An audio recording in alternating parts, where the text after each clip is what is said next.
Boa noite, gente que já se habituou a ouvir este programa, Vocações e Missões.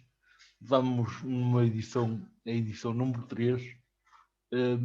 Queremos que cada vez mais e mais gente possa conhecer estes projetos lindos de missão, entre leigos e consagrados. Vamos ter cá gente para todos os gostos e para todas as áreas vocacionais e missionárias. Hoje é tempo de termos aqui o nosso querido Padre Alberto Vieira, missionário comboniano, que está atualmente em Famalicão a trabalhar na Diocese de Braga. Mas antes de começarmos com mais delongas, eu queria que o Padre Alberto se apresentasse brevemente. Ok, muito boa noite para todos e, em primeiro lugar, para si, meu irmão Américo. Então, eu chamo-me Alberto, sou missionário comboniano, sou natural da Trofa, muito perto aqui de Famalicão, onde atualmente me encontro, e entrei nos missionários combonianos em 1975 e fui ordenado padre em 1985. E em 1989 parti a primeira vez para Moçambique. Por que eu me tornei missionário comboniano? Ia perguntar isso mesmo. Porque quando eu regressei, eu entrei no seminário com 24 anos.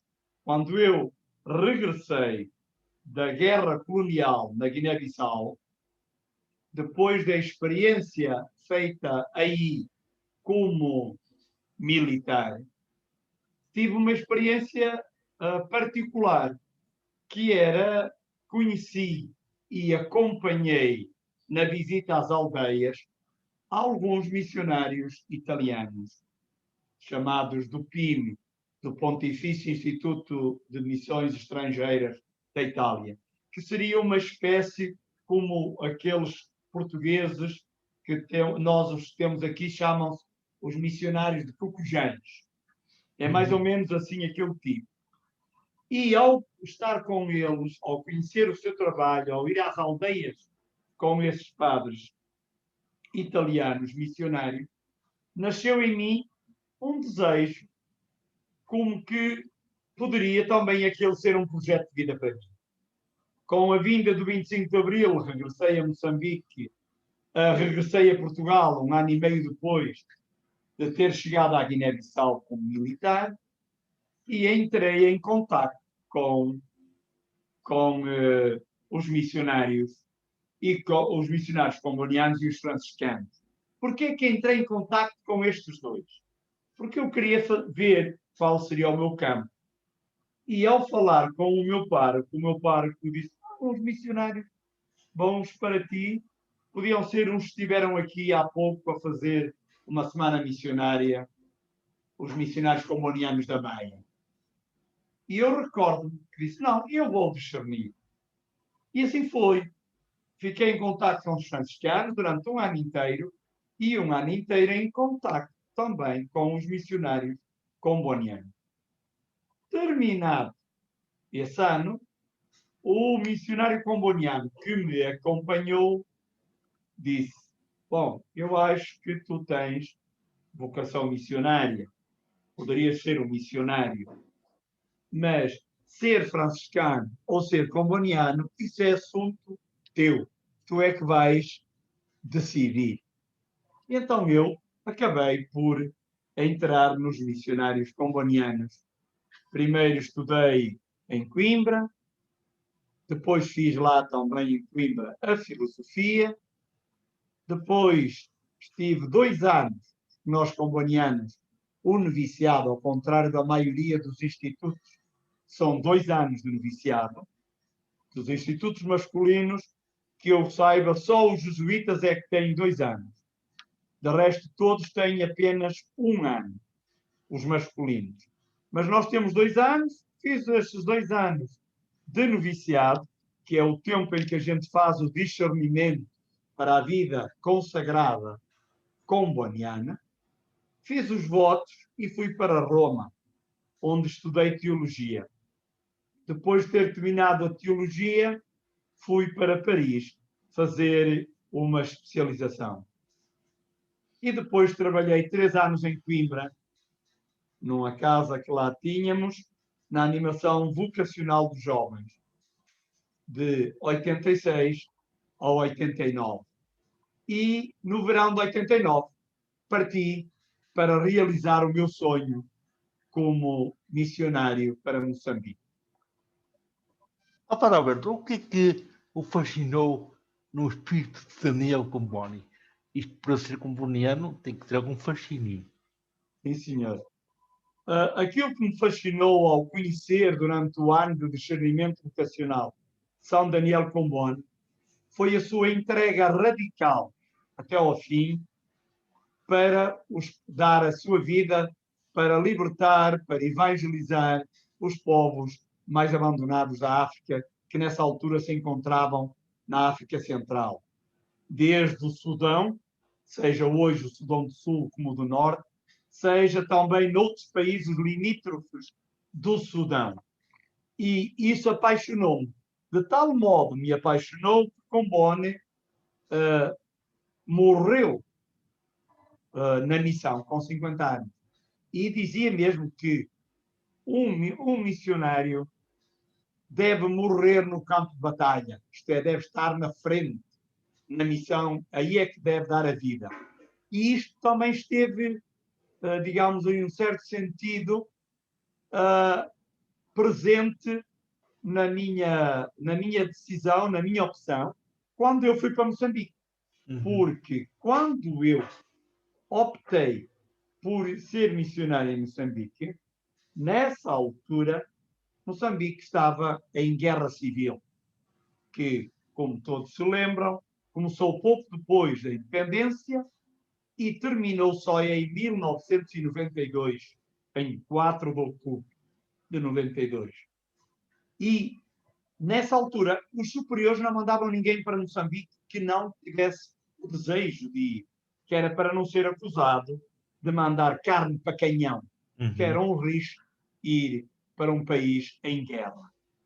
E foi esta paixão de Daniel Comboni pelos africanos, de estar com os africanos, de dar a vida pelos africanos, que me levou a esta atitude generosa de também, como ele, ir para uma zona, optar por ir para uma região com perigos, como era o caso de Moçambique.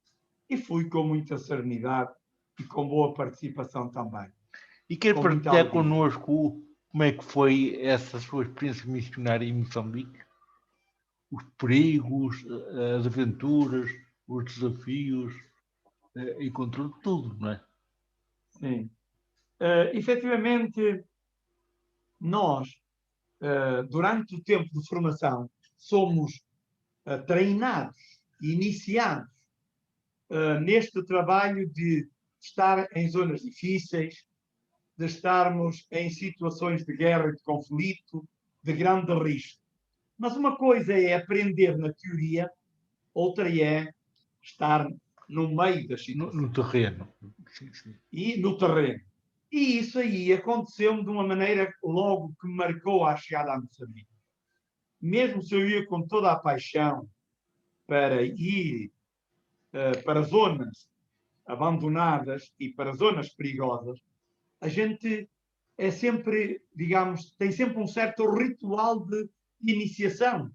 E eu, ao chegar a Moçambique, pertinho da nossa casa, onde eu pernoitei antes de apanhar o avião para o norte, vi crianças no caixote do lixo a sacudirem as formigas dos ossos de galinhas de quem tinha comido e tinha deitado lá os restos. E aquilo marcou-me o meu coração com uma ferida grande. E depois, esta dor de comunhão com quem sofre acompanhou-me. Houve situações no meio da guerra que hoje, eu olhando para trás, disse como é que houve coragem para eu estar neste meio deste perigo. E foi sempre Deus e a paixão de Combone. Eu recordo-me que quando cheguei na Nampula, o superior provincial disse-me assim: tu vais para Iapala, vais para a missão, mas é bom deixares aqui uma muda de roupa.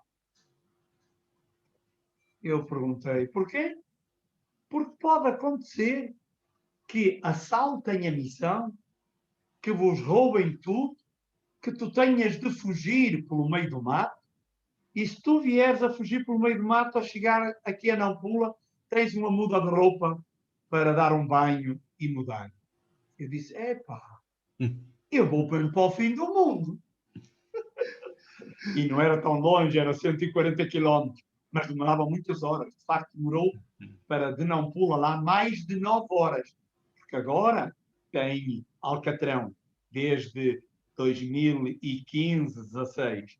Mas nessa altura não havia Alcatrão. E Então havia a viagem era feita de jeep, de carro, como é que era?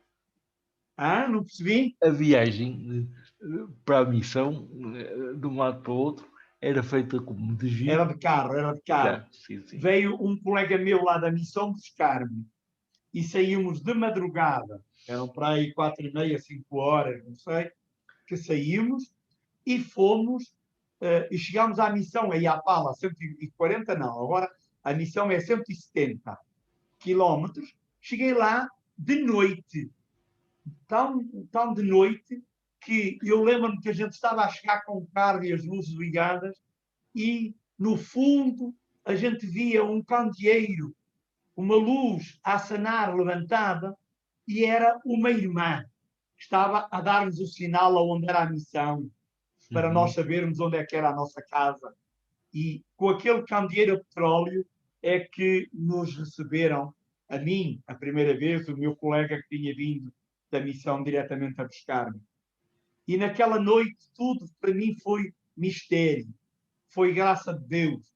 O deitar-me, a serenidade, o quarto que um outro meu colega que estava na missão me ofereceu, que eu ia substituir, só tínhamos 2 quartos, e ele foi dormir para a sala e logo me deu o quarto dele, para eu ficar definitivamente no meu quarto. E ele foi dormir num colchão no chão, na sala.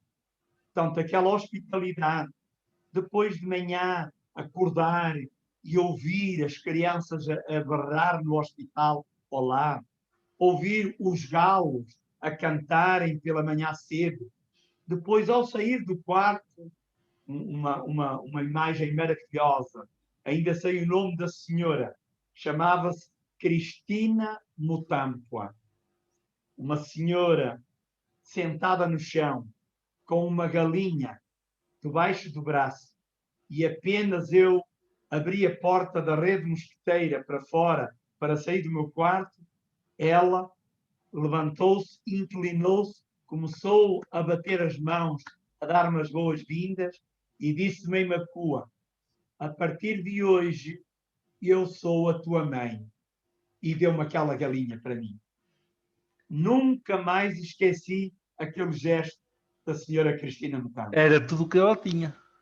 Era tudo o que ela tinha e foi o modo de me acolher, de dar a maravilha que ela tinha guardado.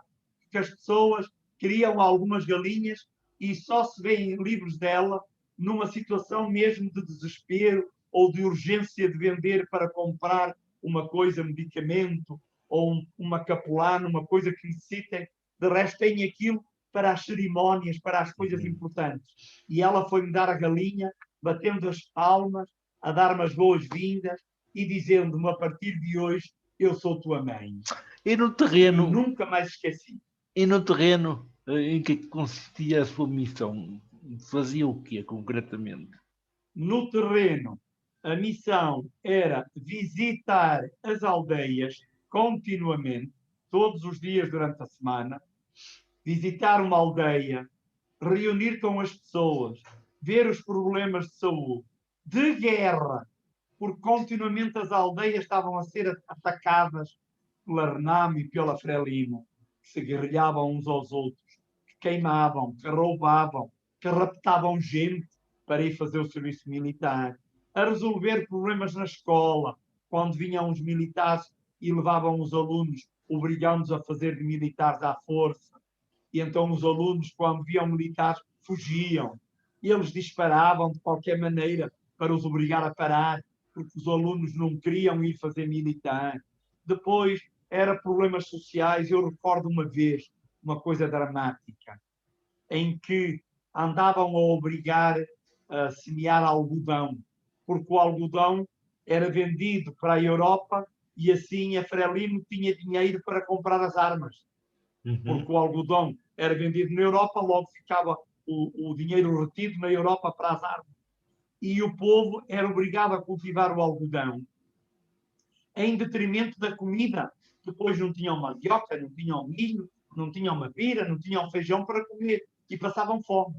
Então nós dizíamos que não, primeiramente, cuidem da comida e depois fazem-o do governo, mas o governo obrigava-os, batia-lhes, e uma vez até a um catequista que tinha estado numa aldeia a dizer que não eram obrigados a fazer algodão, cultivassem comida, prenderam-no e deram-lhe uns cortes nas veias do pulso, ficou a deitar muito sangue, foi muito difícil estancar o sangue, para obrigá-lo a ele não andar, digamos, a dizer aquelas coisas, porque era contra a opção que o governo tinha, que precisava do dinheiro do algodão. Claro. Quer dizer, tudo situações assim que Dramáticas. o padre devia acompanhar. Onde está o povo a sofrer, lá está o padre. E então o padre, nas aldeias, fazia tudo isso. Para além também de celebrar a Eucaristia, de atender os sacramentos, de visitar os doentes, etc. Não é? Mas ao padre Alberto, eram só padres, também havia irmãs, também havia leigos na missão. Ali, na missão onde eu estava, nessa altura, só estávamos padres e irmãs. E as irmãs ocupavam-se mais do problema das mulheres, a emancipação das mulheres, a higiene, o cuidado dos filhos. E uma irmã trabalhava, coitada, quase dia e noite no hospital, porque ela era enfermeira. E havia muitas carências. Era ela que orientava tudo no hospital. Eu recordo-me que uma vez houve um ataque e em que nós fomos buscar um homem ferido desse ataque, que tinha levado uma catanada na cabeça e saiu-lhe a pele do couro cabeludo, todo, assim inteira. E em a frio, a irmã puxou de novo a pele do couro cabeludo para baixo e saturou aquilo tudo. E isto de noite, que eu estava com uma lâmpada minha solar, daquelas que tinha levado na altura, ainda não havia muitas luzes solar, mas eu tinha levado da Itália um painel pequeno com uma lâmpada de mão solar, e eu a iluminar a irmã para ela operar aquele homem. Depois acabou a pilha, a luz apagou-se. Então, como fazer de noite? Pegámos no molho de palha e acendemos o molho de palha e o padre ali a iluminar, com as faúlhas e tudo, a sangue frio, e o homem resistiu e ficou novo. Para dizer que Deus faz cada milagre que a gente nem acredita. Mas é que faz mesmo, não é? É verdade. Faz mesmo. Padre Alberto, entretanto, eu, na minha juventude... E eu ainda não falei dos leigos, você ia-me perguntar. Pois perguntei, sim, dos leigos. Sim. Então, mas nessa altura não tínhamos ali leigos, mas depois vieram. Os leigos, normalmente, e nós temos leigos missionários combonianos também em Moçambique, os leigos normalmente não vão com a durabilidade que nós vamos. Nós vamos sempre indefinidamente. 5, 10, 15, 20 anos. Os leigos normalmente vão por 2, 3, 4 anos, mas o normal é 2, não vão mais de 2 anos. E durante esses anos, o que é que fazem? Fazem o trabalho, eles até são chamados muitas vezes irmão, ou são chamados muitas vezes padre, ou quando é mulher são chamadas irmã. Ó irmã, porque para o povo simples, o missionário é o missionário, tanto vale que seja padre, irmão, irmã ou leigo, é sempre missionário. É O sempre compromisso, a missão, o compromisso é que conta, não é? Exato. E então sabem que a gente está lá para os ajudar, para lhes dar a mão, para os fazer crescer, então eles acolhem-nos de uma maneira ímpar. Isto não quer dizer que não haja situações em que, por vezes, isso não acontece, mas normalmente é maravilhoso o modo como o povo é uma maneira ímpar, como eu dei o exemplo da senhora Cristina Mutampa, como nos acolhem e como nos querem bem. Padre Roberto, mas entretanto, em todo o seu tempo de missão lá fora, e foram vários anos que esteve lá fora, você sente que os combonianos têm deixado marcas importantes, marcas bem vincadas naqueles povos, em Moçambique e noutros países por onde tendes passado?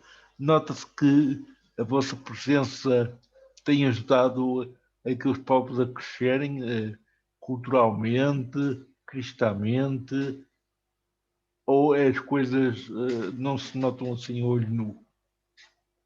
As coisas caminham, o ritmo de Deus não é o ritmo dos homens. Mas Exatamente. que ajudamos, ajudamos. Que crescem, crescem. Que aprendem, aprendem. Que nos dão muito, dão-nos. Que olhando para nós e conhecendo Comboni e os combonianos, se apaixonam, também. Eu, nestes dias, recordava com muita alegria uma carta que recentemente um grupo de missionários combonianos, todos africanos, escreveram ao Papa Francisco a falar da herança que receberam de Comboni, sem nunca o ter visto, e receberam essa herança de Comboni graças aos combonianos. Isto é muito bonito. Aliás, os combonianos têm uma máxima, acho que é vossa mesmo, em que se diz, são vocês que o dizem, que ninguém é tão pobre que não tenha nada para dar, nem tão rico que não tenha nada para receber. Exatamente. Todos temos para dar, porque é na pobreza, como diz São Paulo, Cristo enriqueceu-vos com a sua pobreza. Isto é, a nossa pobreza, como ontem, eu sei fazer sermão de missa de ontem, mas ontem, quem é que acabou por dar? Porque Jesus não deu nada, só distribuiu o que recebeu do rapazinho, os 5 pães de cevada. Jesus só distribuiu. Quem é que deu os 5 pães de cevada? Foi o rapazinho. E o rapazinho significa o quê? Significa zero. Porque uma criança não é o homem ainda. Ainda está a caminho do homem. E os pães de cevada, o que é que significam? Quem é que comia pão de cevada? Ainda há 50 anos, quando eu era criança, quem comia o pão de cevada? Eram os pobres. Os ricos comiam pão de trigo. Portanto, é o pão do pobre. O pobre que abre a mão e que dá, esse é que vai enriquecer. Foi assim que Jesus fez ontem também. E é assim que faz o missionário. Não vai com contentores, vai com o coração. Vai Ainda com a agora se presença. nota esse milagre da multiplicação dos pães. Eu recordo-me de ter passado convosco imensos domingos em que levávamos, cada um levava um farnel para partilhar, e no meio de tantas centenas, às vezes dezenas, outras centenas de jovens e de adultos, parecia que a comida era pouca e esperava sempre tanta coisa. É isso Ainda nos mesmo. nossos dias, esse milagre da multiplicação do pão, ou dos pães, acontece. E vocês, na altura, diziam e dizem agora que dá dó ver nós cá estragarmos em Moçambique, ou em Angola, ou até na América do Sul, crianças e homens a morrerem de fome. Isso mesmo. É verdade. E o Santo Padre está sempre a dizer isto. Nós vimos que com a pandemia, só em Portugal, aumentaram mais 400 mil pobres. Ora, isto aqui é preciso estarmos alerta. E se quisermos alargar o horizonte, como nos convidava o Papa Francisco na Fratelli Tutti, que ainda ontem eu li o número, que é o número 189, em que ele fala das pessoas que moram de fome, da Fratelli Tutti. Então, nós podemos pensar naqueles que nos tocam do ponto de vista cultural. Pensar em Angola. Quantas crianças estão neste momento, por causa da seca, a morrer de fome em Angola? Muitas. Quanta gente está a passar fome neste momento em Moçambique, com este problema do Estado Islâmico lá em Pemba, no norte de Moçambique, em Cabo Delgado? As pessoas a terem de fugir. E há gestos maravilhosos. Eu, por exemplo, pertenço aqui à Diocese de Braga neste momento e pertenço àquilo que se chama o CNAR, que é o Secretariado das Missões da Diocese.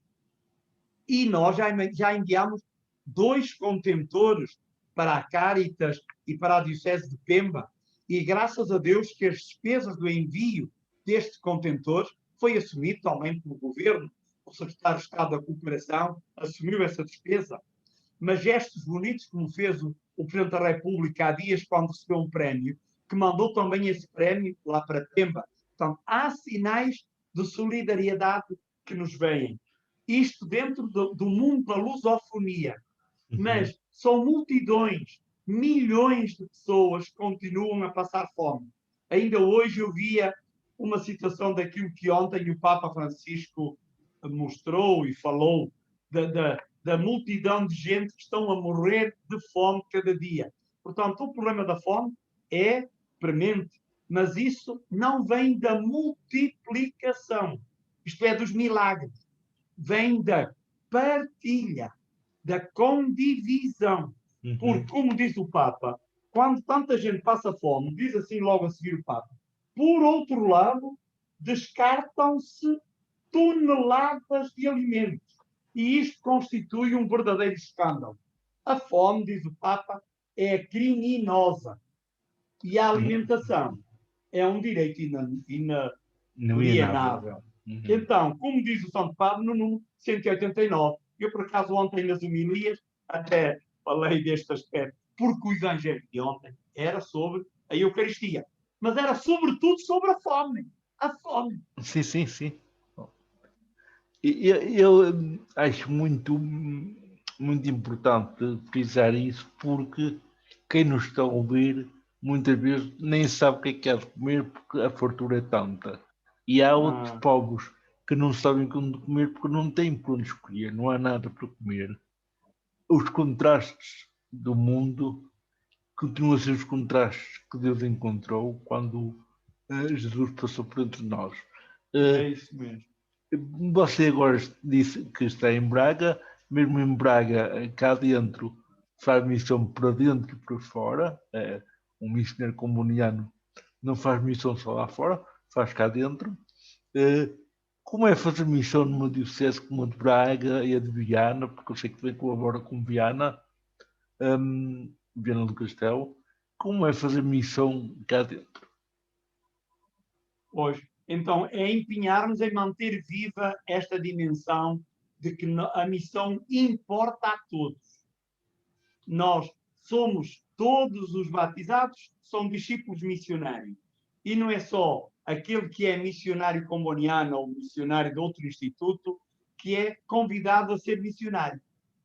Cada batizado, onde quer que esteja, deve ter o horizonte aberto. A nossa Igreja de Braga tem como tema de fundo para estes 3 anos de pastoral, que começou em 2020, 21, 22, 23, que aborda a parábola do bom samaritano. E então leva-nos a refletir neste primeiro ano exatamente sobre a Igreja samaritana, sinodal e samaritana. Isto é, que joga toda a gente tem responsabilidades, não é só um, mas é tudo em grupo, é sinodal e concomitantemente é chamada a ser samaritana, a não passar ao lado daqueles que sofrem. E isto é importante para todos os batizados, não é para os padres. Então nós, a nível de Tomar, procuramos manter viva esta chama. Para isso, a Diocese de Braga tem uma paróquia em Pemba. A paróquia de Santa Cecília de Ocoa de Pemba Que é tão tem lá grande continuamente... é tão grande como Braga, não é? Não é tão grande, mas quase. Porque a Diocese de Pemba, o tamanho da Diocese de Pemba, praticamente é quase o tamanho de Portugal. Uhum. Portanto, uma paróquia é quase como uma Diocese. É Só verdade. que, claro, não tem a população que tem a Diocese de Braga, claro. Mas nós, nesta Diocese, e voltamos de novo aos leigos, temos permanentemente lá um padre e alguns leigos a fazer o trabalho. E isto para manter vivo o serviço à Igreja de Pemba, mas ao mesmo tempo manter vivo a paixão pela missão adjuntas na Diocese de Braga. Uhum. E temos conseguido, graças a Deus, com a infância missionária. Padre Alberto, eu vou provocá-lo, mas eu sei que você gosta desta provocação. Enquanto que aqui nós não somos capazes de fazer quase nada sem um padre presente, em África e agora mais propriamente em Moçambique, em Pemba, os leigos é que assumem muitas vezes a animação missionária da própria paróquia, da própria diocese. Não são tão padro-dependentes como nós cá. É verdade, não é? É muito verdade. Mas eu vou-lhe dar o exemplo de lá e o exemplo de cá, concomitantemente. O exemplo de lá. Lá, as paróquias existem porque têm leigos a trabalhar. Nas aldeias, em toda a aldeia, existe o responsável da capela. É um leigo. O responsável da celebração da palavra é um leigo. Tudo é leigo. Catequistas, ao cuidado das mamás, dos jovens. Depois, cada grupo de 5 comunidades tem novos responsáveis, leigos. Depois, a paróquia tem novos responsáveis. Tudo leigo. Leigos. Às vezes, um padre tem várias paróquias. Mas nós queremos também dar estes passos aqui. E vai acontecer, não vai acontecer cá isso. Já está acontecendo.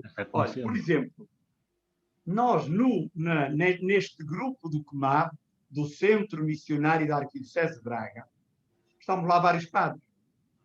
Quem é o coordenador? É uma leiga. É a Sara, não é? É a Sara, exatamente. Já aqui esteve a Sara Poças. Ah, sim? Pronto. Então é a Sara, já está dentro. Esteve a falar de Pemba, do trabalho em Pemba. Por isso é que eu conheço esta história. Padre Alberto, mas entretanto, e fomos essa realidade também com a Sara Poças, que foi muito, muito proveitoso essa partilha.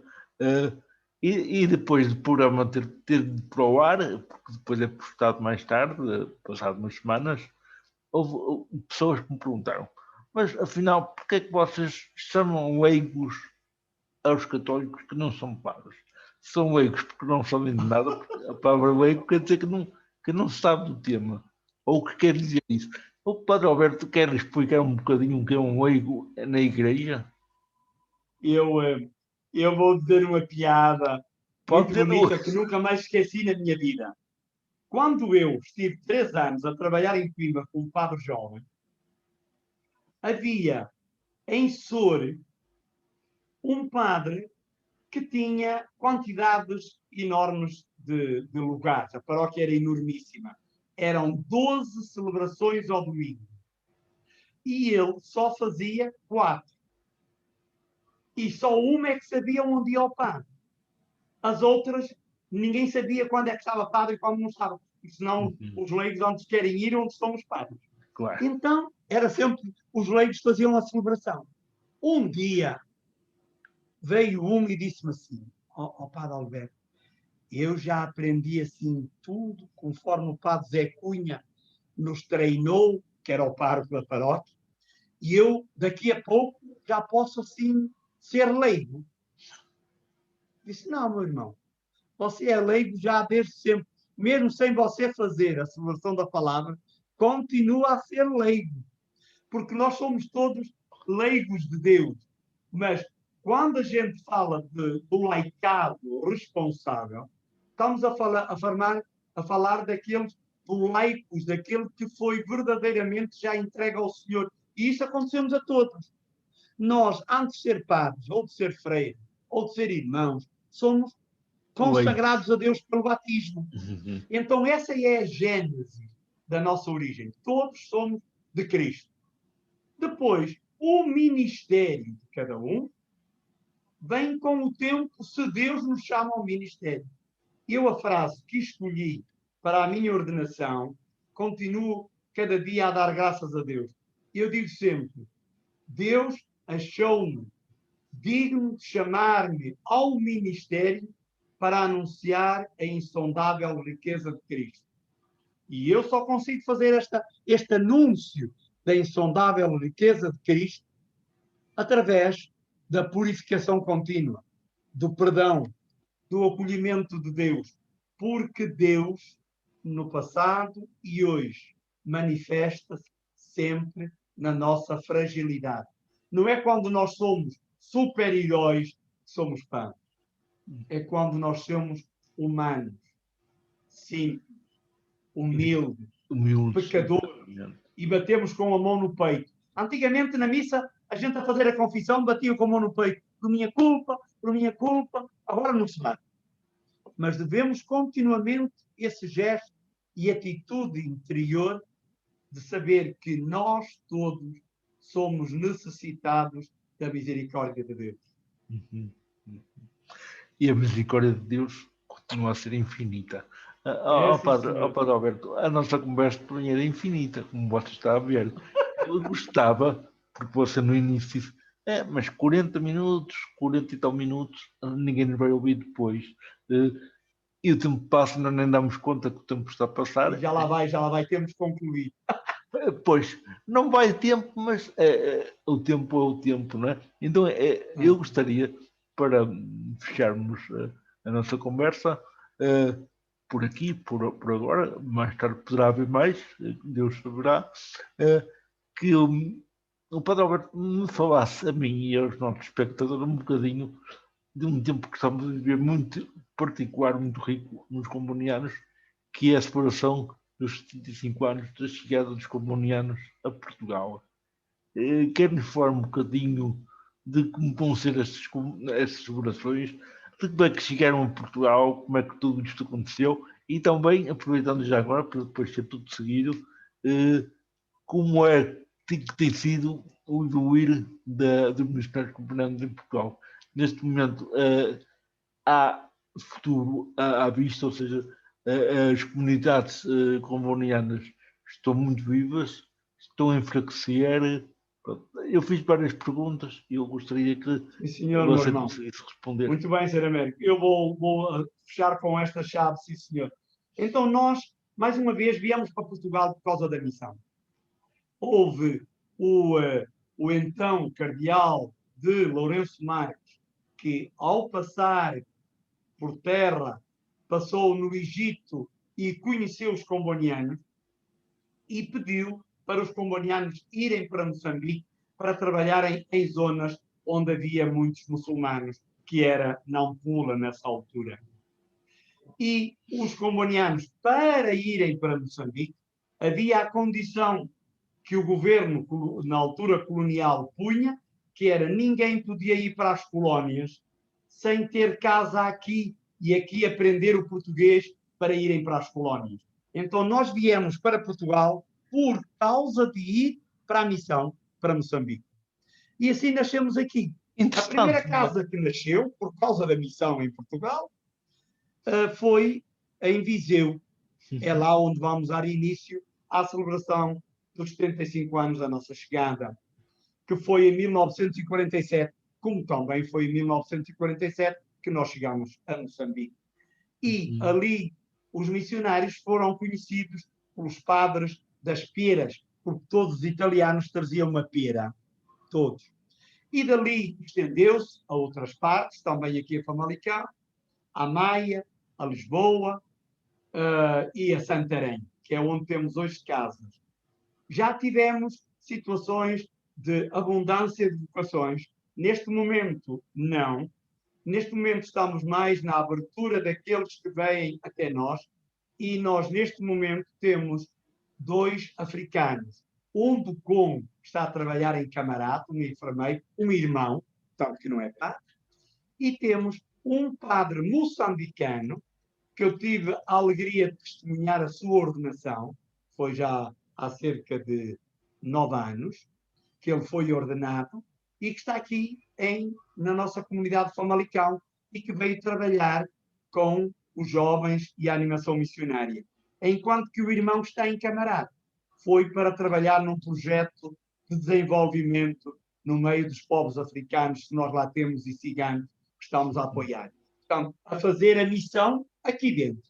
Então nós, onde estamos, estamos sempre em missão. E é esta a palavra que eu deixo final para todos. Estejamos sempre, em toda a parte, em missão, como discípulos missionários. Mas, Muito obrigado. Padre Alberto, antes de dizer até um destes dias, gostaria de dar aqui uma nota. Vocês agora fazem mais missão, chegam mais gente do que há uns anos atrás.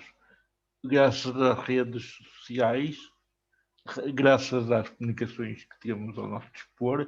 Eu sei que os pombonianos, sobretudo aqui na Maia, que eu não conheço melhor, servem-se da internet para levar a Eucaristia a muita gente que sem a internet não podiam sequer celebrar a Eucaristia. Esta forma de ir ao encontro das pessoas não poderá ser uma nova forma de evangelizar e de atrair para a missão e para a vida até consagrada novas pessoas? Com certeza, meu irmão. Com certeza que sim. E além disso, temos também a revista Alenar e Audácia. A Audácia. Alenar e Audácia. E nós, no próximo sábado, vamos ter a peregrinação comboniana, a Fátima, sim. E vai ser transmitida também no Facebook e na combonianos.pt. E na Canção Nova porque não também. pode ser, a maioria das pessoas não pode estar lá presencialmente, então podem também participar, porque vai o Dom Armando, Bispo Auxiliar do Porto, a presidir a Eucaristia em nome da família comboniana, e estaremos também a orientar a oração do terço antes da procissão e da Eucaristia, também pelas 10 horas, na Capelinha das Aparições. E já agora, quantos nos ouvirem, estão convidados a participarem e a unirem-se connosco, a louvar a Deus através de São Daniel Comboni. Eu creio que até a própria celebração das 11 horas vai ser transmitida pela Canção Nova. Vai, sim, senhor. Também. Vai, sim, senhor. Padre Obrigado, Alberto, meu irmão. Nada, não tenho que agradecer, eu é que tenho que agradecer. Um abraço. Em nome do espectador, a sua disponibilidade e que continue a dar frutos com a sua abertura, com o amor que tem à causa e que Deus lhe dê toda a energia e toda a força do mundo para continuar a ser quem é. Muito obrigado. Obrigado, Sr. Américo. Um abraço.